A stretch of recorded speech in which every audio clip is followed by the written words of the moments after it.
Man, Huawei have done it again.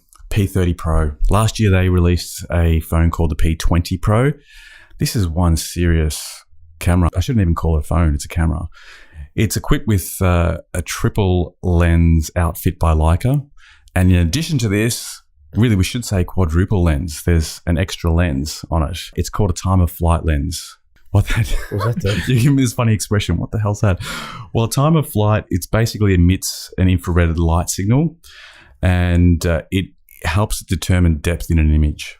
So the way it can actually work with a still photograph is it can help understand subject matter and background and provide better background blurs, for example. That's a very basic use of it. In terms of the actual camera spec that blew me away, first of all, you get a 40 megapixel sensor. Apple's latest iPhone is 12 megapixel, just to put that in perspective. Megapixels aren't everything, but the most impressive thing is the array of lenses. So you get a wide angle lens at f1.6, and you get a 20 millimeter lens as well. And you also get a telephoto lens capable of up to 50 times zoom. And that's optical. It's 5 times optical and the rest is digital. Yeah. But it's very impressive. So the example they cited on the release was taking a photo of a moon. So sometimes you get those glorious moons that you want to capture. And when you go and put your camera up against it, you get a small white dot. With up to 50 times zoom, you're going to get up nice and close. We need to get a sample of this.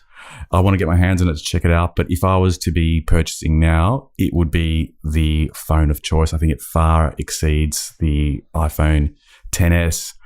It's probably comparable to the latest Samsung S10, but a little bit better in terms of the camera specification. What about video? Well, it records 4K video at 30 frames per second. There's also 1080p, 30 and 60 frames per second slow-mo. There's also the super slow-mo modes at 960 frames per second, but only 720p, as well as regular slow motion at 240 frames per second at 720p. So really quite comparable to the specs that we saw on the Samsung S10. It's absolutely killing it as a still camera and video camera.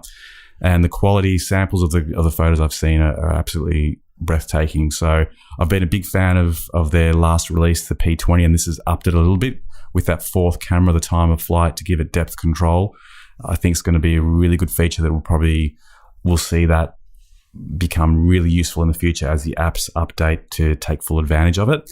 And in terms of the price point, it's around $15.99 full retail if you buy it outright, or $80 a month as a starting point for the Huawei P30 Pro.